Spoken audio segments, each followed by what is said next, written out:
Hola, bienvenidos a este nuevo ciclo de podcast para entender todo lo referente a Pesaj. Nos basaremos en los escritos del rabino José Bitton. Lo haremos desde estos fascinantes escritos que organizó Isaac Sakal desde el sitio Halacha of the Day del rabino Bitton. Aquí nos brinda una visión clara y recopila los más importantes comentaristas bíblicos tradicionales, brindándonos un enfoque fascinante y con enseñanzas para nuestros días. Y la intención de este análisis profundo es justamente sumergirnos en todas las dimensiones posibles de esta festividad. O sea, ir paso a paso por la historia, la arqueología. Claro, los datos duros. Exacto, los datos duros. Y también las leyes, la psicología profunda detrás de la esclavitud. Y bueno, hasta llegar a conceptos místicos como el Lag Omer, siguiendo minuciosamente cada punto del texto original. De hecho, para arrancar, hay una anomalía fascinante en el calendario que siempre me ha llamado la atención. Digamos si analizamos la estructura del año judío, el año nuevo, el cambio de número del año, ocurre en el séptimo mes. En el mes de Tishri, así es. Exacto, en Tishri. Pero, al mismo tiempo, la Torá define explícitamente a Nisan, que es el mes de Pesaj, como el primer mes. O sea, es una forma de contar que parece ir en contra de toda lógica convencional. Fíjate que esa dualidad tiene una explicación histórica muy precisa. Originalmente, en la Torá, los meses y los días no tenían nombres propios, simplemente se usaban números ordinales. Como decir, el primer mes, el segundo mes. Totalmente, igual que con los días de la semana, que se llamaban Yom Rishon, que literalmente es el primer día hacia el Shabbat. Los nombres que conocemos hoy, como Nisan, Iyar o Tishri, en realidad no son hebreos, son babilónicos y persas. Pero ahí hay algo que hace ruido. O sea, el pueblo judío siempre ha hecho un esfuerzo inmenso por mantener su identidad y evitar asimilarse culturalmente. ¿Por qué adoptarían nombres extranjeros para algo tan sagrado como sus meses? Bueno, la respuesta está en una profecía de Irmiahu. Él predijo el exilio en Babilonia, pero también, y esto es clave, profetizó que Dios realizaría un milagro gigantesco en el futuro. El retorno a la tierra de Israel. Exacto. Entonces, al utilizar términos babilónicos para los meses, se está cumpliendo con la orden de recordar constantemente ese milagro enorme del retorno, el cual sucedió en el año 538 antes de la Era Común. Bajo el decreto del emperador persa Koresh. Así es, conocido secularmente como Ciro el Grande. Entonces, cada vez que se nombra un mes, se evoca esa gratitud histórica. Es como llevar la historia viva en el vocabulario diario. Y fíjate, esa conciencia nos lleva directo a los preparativos de Nisan. O sea, siempre se habla de la limpieza física del hametz. De la masa que fermenta, claro. Ajá. Pero el texto aborda un concepto interesantísimo, que es el hametz psicológico. Porque, si lo pensamos, la fermentación es masa que se infla sola, es puro aire. Es una metáfora perfecta de la arrogancia. Exacto, de la vanidad.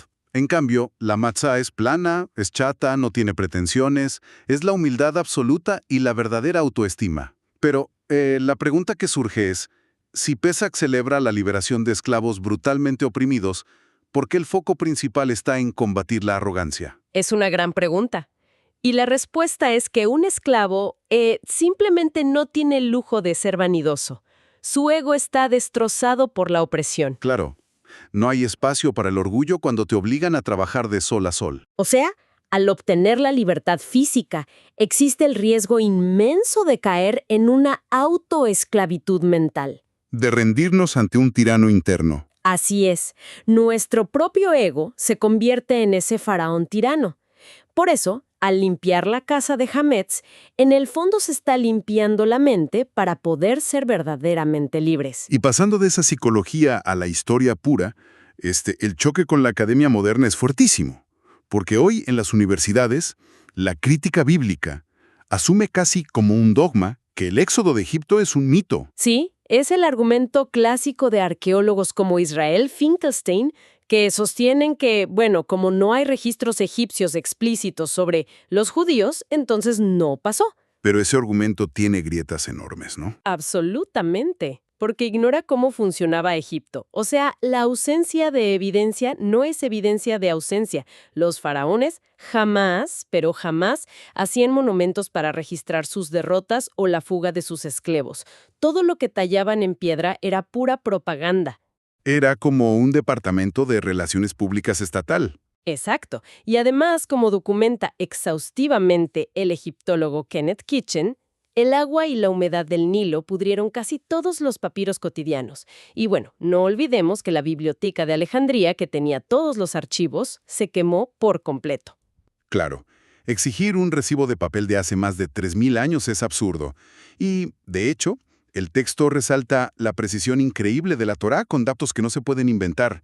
Por ejemplo, el precio de un esclavo. Ese es un dato fascinante de Kenneth Kitchen. Ajá. La Torá relata que Yosef fue vendido por 20 shekels. Y cuando Kitchen revisa los registros internacionales, descubre que 20 shekels era el precio exacto de mercado en el año 1700 antes de la Era Común. Y no los 50 shekels que costaba en el año 750 antes de la Era Común, que es cuando los críticos dicen que se escribió el texto. Exacto. Es una exactitud milimétrica. Y en el tema cultural es igual. El orientalista Abraham Shalom Yahuda analiza cómo coronaron a Yosef. Claro, cuando lo llevan ante el faraón. Sí, la Torá dice que lo afeitaron por completo. Y esto es clave, porque los pueblos semitas usaban barbas largas por estatus. Pero los egipcios odiaban el vello corporal. Se afeitaban todo por temor a los insectos. Exactamente. Y luego le ponen una túnica de lino blanco, un collar de oro, lo casan con Asenat y le cambian el nombre a Tzafenat Paaneaj. Que significa el que proveerá alimento en egipcio antiguo. O sea, todo encaja a la perfección con la cultura egipcia real. Pero, hay un punto donde parece haber una contradicción. El relato habla de una hambruna provocada por sequía, pero en Egipto casi no llueve. Su agricultura depende de que el Nilo se desborde, no de la lluvia. Y ahí es donde la arqueología nos deja sin palabras. Porque los registros del reinado de Amenemhat III muestran que el Nilo no se secó. Al revés. ¿Creció de más? Creció de forma excepcional, hasta 70 pies de altura. Fue básicamente un tsunami continuo. Ah, claro. Por eso en el sueño del faraón, las vacas, que simbolizan al Nilo, suben flacas. Exacto. La inundación fue tan brutal que ahogó el ganado y dejó todo empantanado. Por eso Joseph dice textualmente que la tierra no será arada. No dice que faltará lluvia. Dice que no se podrá arar por el lodo. ¡Guau! La precisión es tremenda. Y entender ese contexto histórico nos ayuda a ver cómo se gestó la esclavitud, porque no fue de un día para otro. El nuevo gobierno que ignoró a Joseph implementó la opresión en dos fases muy claras. Sí, la fase 1 no fue esclavitud total. Fue más bien un tributo laboral respaldado legalmente. Construir las ciudades de Pitom y Ramsés. Ajá, y ojo, con piedra tallada. El objetivo era agotar físicamente a los hombres para impedir que se reprodujeran. Era control demográfico, pero como fracasó y la población siguió creciendo... Pasaron a la fase 2, el temido Parej. ¡Exacto! Eso ya era esclavitud perpetua y genocidio directo. Pasaron de ser trabajadores a prisioneros de guerra. El gobierno los entregó al pueblo egipcio para ser abusados. Los obligaban a extraer lodo lleno de parásitos del Nilo con las manos. Pero para que toda una nación acepte cometer estas atrocidades contra sus vecinos, el faraón tuvo que dar un discurso. Y cuando se analiza ese discurso, vemos el primer modelo de propaganda antisemita de la historia. Es un patrón que se repite calcado. Primero, la demonización. Claro, el faraón les miente diciendo, son más numerosos que nosotros y los acusa de ser un pueblo separado. Pura xenofobia. Luego viene la acusación económica. Les dice a los egipcios que estos extranjeros se hicieron ricos a expensas de ellos, borrando totalmente el hecho de que Joseph fue quien salvó su economía. Y finalmente, la traición. La idea demagógica de que, si hay una guerra, se van a unir a los enemigos del imperio.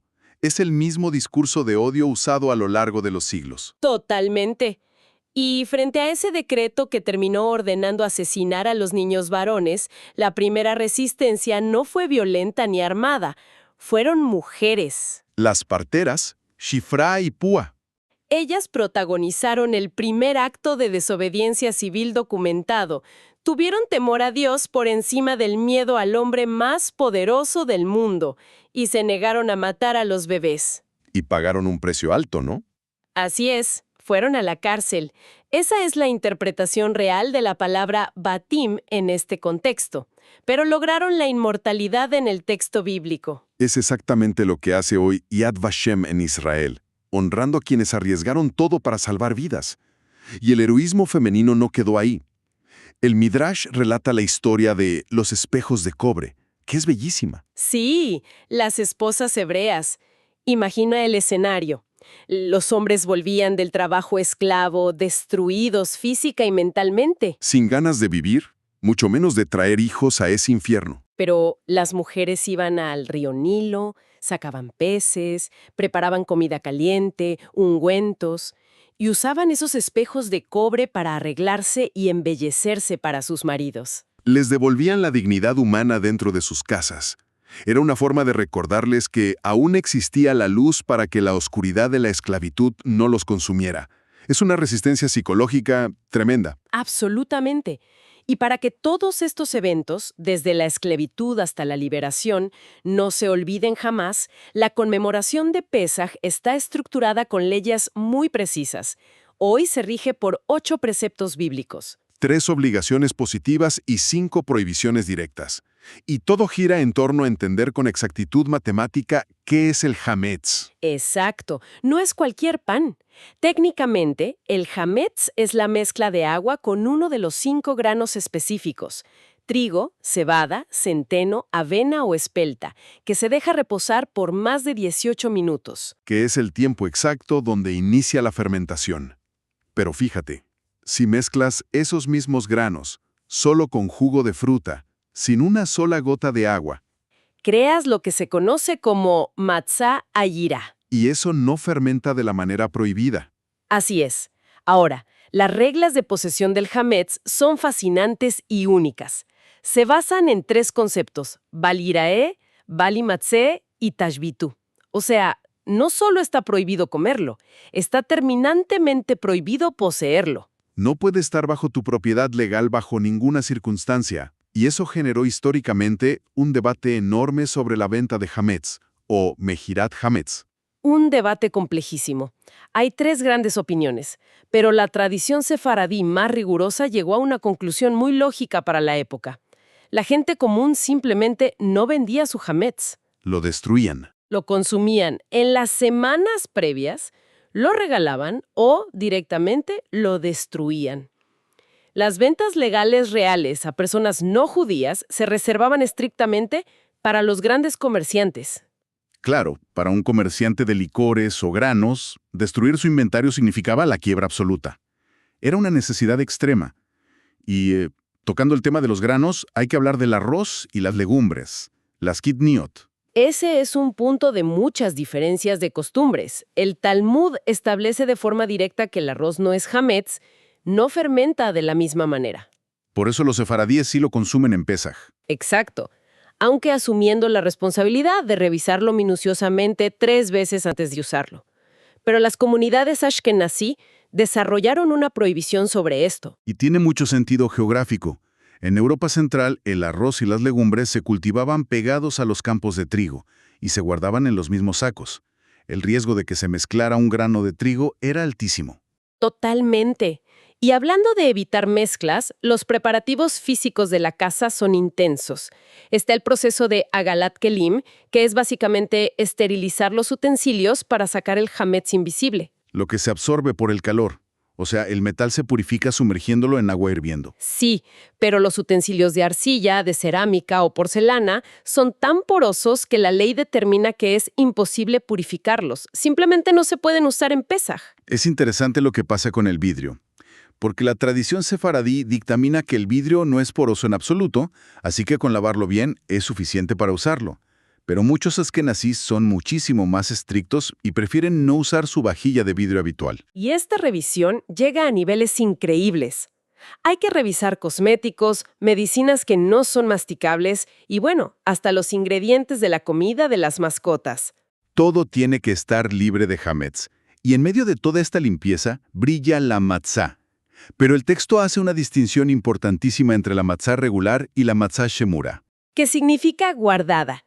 La diferencia radica en la supervisión. En la regular, se cuida que no haya contacto con agua desde el momento de la molienda. Ajá. Pero en la Shemura, esa supervisión empieza desde muchísimo antes. Desde el campo. Desde el instante exacto en que se cosecha el grano, se vigila que ni siquiera la humedad del ambiente la afecte. Es un cuidado extremo. Y sobre la producción de matzá hubo un debate rabínico tremendo en el siglo XIX. Todo por una máquina inventada por Isaac Singer. Sí, la máquina para hacer matzot en masa parecía la solución ideal para abastecer a todos. Pero el problema no era técnico, era puramente intelectual y legal. Porque la ley exige que la matzá de la primera noche se amase con una intención mental específica, la kavaná. Lo que se llama leshem matzot mitzvah, hacerlo con el propósito consciente de cumplir el precepto. Exacto. Entonces la gran pregunta era, ¿puede una máquina de metal inanimada tener intención? Obviamente no. Por eso hasta hoy se prefiere la matzá artesanal, hecha a mano, redonda, para cumplir con esa intención humana irreemplazable. Y todo este esfuerzo converge en el momento central, la noche del Seder, que, es vital entenderlo, no es simplemente sentarse a leer un libro. Es un acto educativo, es pura pedagogía activa, diseñada para mantener a las familias involucradas. Desde las 4 copas de vino hasta la obligación de la asebá, que es reclinarse sobre el lado izquierdo. Muy particular. En la antigüedad el vino era espesísimo, por eso se diluía con 3/4 partes de agua. Claro, y eso permitía beber las 4 copas, que son de unos 86 centímetros cúbicos cada una, sin perder la compostura. Exacto. El objetivo era mantenerse lúcidos, actuando como aristócratas romanos libres. Por eso se come reclinados en esos triclinios imaginarios. Y para que la educación sea efectiva, Rabán Gamliel instituyó que hay 3 conceptos que se tienen que explicar obligatoriamente, sí o sí. El primero es Pesaj, o sea, el recuerdo de la protección milagrosa de Dios sobre las familias en Egipto, que el autor lo compara atinadamente con el milagro moderno de la supervivencia del Estado de Israel rodeado de amenazas. El segundo es la matzá, que representa el mérito inmenso de los judíos al dejar la prosperidad, el agua y la seguridad económica de Egipto para irse rápido al desierto confiando plenamente en Dios. Y el tercero es el maror, la hierba amarga, que sirve para recordar el dolor físico y la difamación.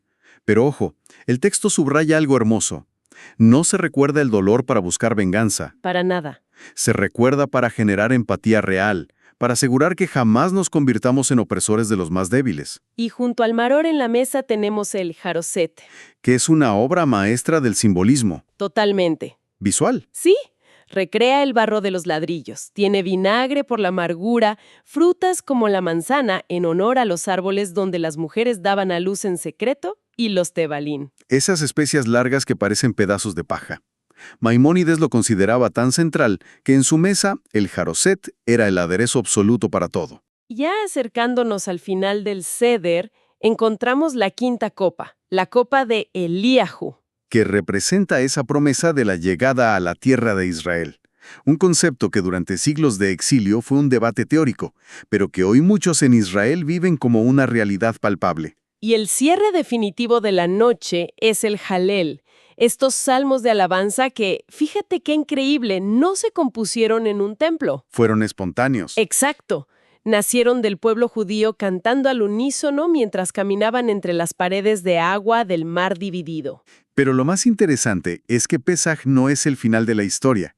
Al día siguiente, comienza inmediatamente la cuenta del Omer. La Sefirat HaOmer. Porque, a ver, salir de Egipto te da la libertad física, pero los 49 días hacia Shavuot son necesarios para la libertad mental. Es una desprogramación total de esa mentalidad esclava e idólatra, un proceso indispensable para poder recibir la ley, y en medio de esa cuenta, sabemos que hay días de luto intenso por los 24,000 alumnos de Rabí Akiva. Sí, una tragedia enorme. Pero ese luto se rompe en el día 33, en Lag LaOmer, que marca la Hilulá de Rabí Shimon bar Yochai. Y el término Hilulá es clave, porque se usa como un eufemismo místico, como una graduación espiritual o una boda del alma. Exacto. Y la historia de Rabí Shimon encapsula el mensaje final de todo este recorrido. Él y su hijo huyeron de los romanos y se escondieron en una cueva por 12 años. Sobreviviendo milagrosamente con agua y algarrobos. Ajá. Y en ese aislamiento absoluto fue donde compilaron los secretos místicos del Zohar. Alcanzaron un nivel espiritual incalculable. Pero cuando finalmente salen de la cueva, ocurre un choque brutal con la realidad. Rabí Simón ve a la gente trabajando en el campo, arando la tierra, y simplemente no tolera que gasten su tiempo en lo mundano en lugar de estudiar. Su mirada era tan intensa que literalmente quemaba lo que veía. Exacto. Y por eso, una voz del cielo le ordena regresar a la cueva por un año más. Necesitaba reprogramarse. Necesitaba aprender el equilibrio supremo, porque la grandeza no está en quedarse aislado en las nubes de la espiritualidad.